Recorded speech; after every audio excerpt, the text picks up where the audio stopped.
There was practically a fight between Bernie Mac and Steve Harvey. Yes, but it was just me. It was nearly another tour. When you think about a crew or gang, you typically assume they're all on the same page with their goals, right? We'll hold on to your hats because when it came to Steve Harvey's crew, things weren't quite that simple. Let me break it down for you. Steve used to have a group of comedians working together back in the early 2000s, and they were all alpha males. DL Hughley is stepping up to spill the tea on why Steve had such a grudge against Bernie from the very start. So what's the real deal that DL is about to spill? And why did Steve have this major beef with Bernie? Get ready, because what's about to come out will leave you totally shook. You feel that the beef between Bernie Mac and Steve Harvey was because Steve Harvey was getting a lot of network love during the time, and Bernie Mac, not so much, yeah. And then Bernie started to get it. In today's world, Steve Harvey stands as a comedy giant known far and wide for his immense talent and success. However, as with any public figure, there's a flip side to the praise. Some folks on the internet haven't held back from throwing around terms like arrogant and full of himself when talking about Harvey. But hold on to your thoughts, because the tale of Harvey is far from straightforward. While Harvey basks in the glow of his soaring achievements, there's always been a shadow lurking in the background: his connection with the late Bernie Mac. Together, Harvey and Bernie Mac became the storied original kings of comedy.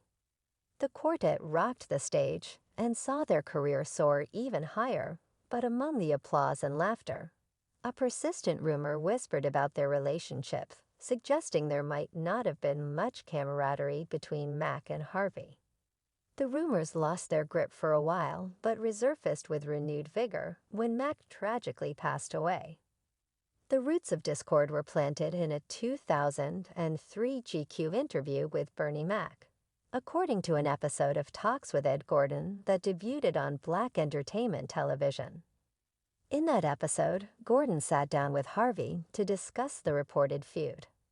Harvey makes suggestions that he harbored a small amount of envy for Mac's success and believed that he stole opera opportunities from other people. Harvey expresses his dissatisfaction with the GQ article, stating, "I was initially really upset about it because it was simply untrue." Harvey discusses how he confronted Mac about the interview, saying, "Bernie told me he never said those things, so I had to trust him on that." Harvey also discusses how, after Mac's untimely death, Harvey got comfort from his widow, Rhonda McCullough. This was a pivotal moment that allowed Harvey to put the baggage of the alleged feud behind him. Rhonda is the only person who is more familiar with the truth. It was a moment of release for me that allowed me to let go of a lot of negativity. But Mac also spoke out about fellow comedian Steve Harvey from the Kings of Comedy group.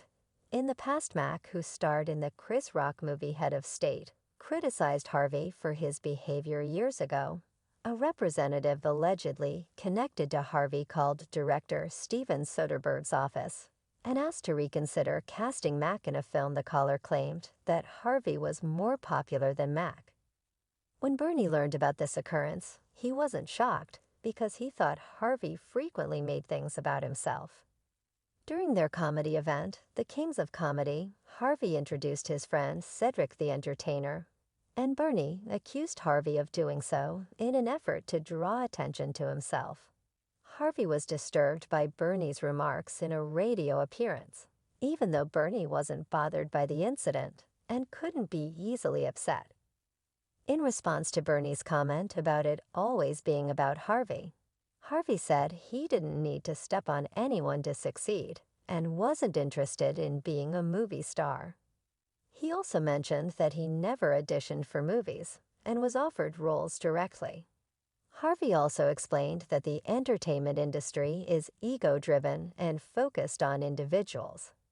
Cedric the Entertainer also had a lot to say about the conflict between Harvey and Mac during an interview on Shannon's show. Shay Shay Show Club, they made a lot of money throughout their tour and had a great time. But there was tension and unfriendliness between Harvey and Mac, as Cedric disclosed that he, not Bernie Mac, was the one who ended the show on that particular night. When asked if there was animosity between the two comedians, Cedric responded that both Harvey and Mac were strong-willed people who were often referred to as alpha males.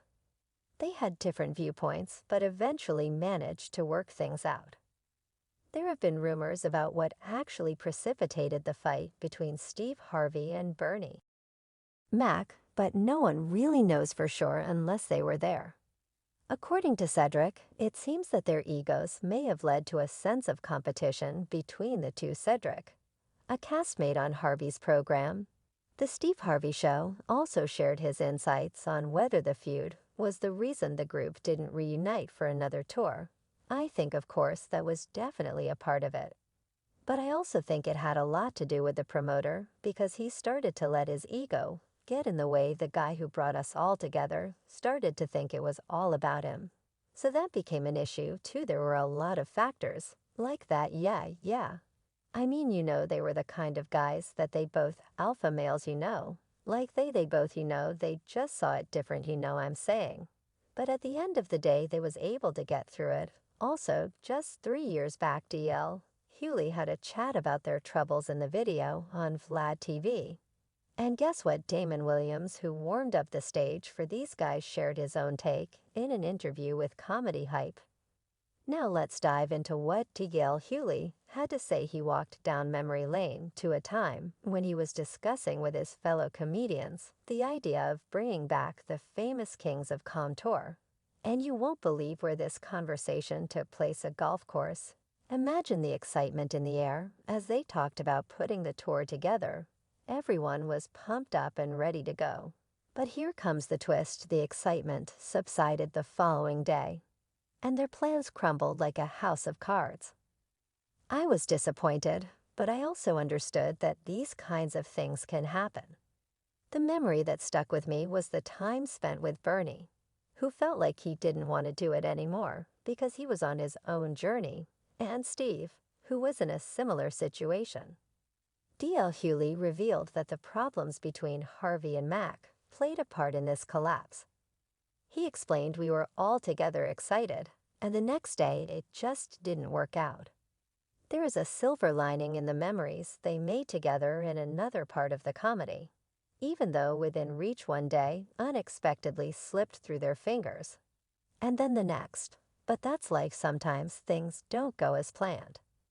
Eyewitness Damon Williams recalled some stress from Bernie Mac. Williams' act needed to be adjusted, according to Bernie, who is known for his animated nature, because Steve Harvey was addressing similar subjects in his performances. The dispute between Steve and Mac ended the eagerly awaited Kings of Comedy sequel, balancing act minimizing overlap while keeping the audience interested.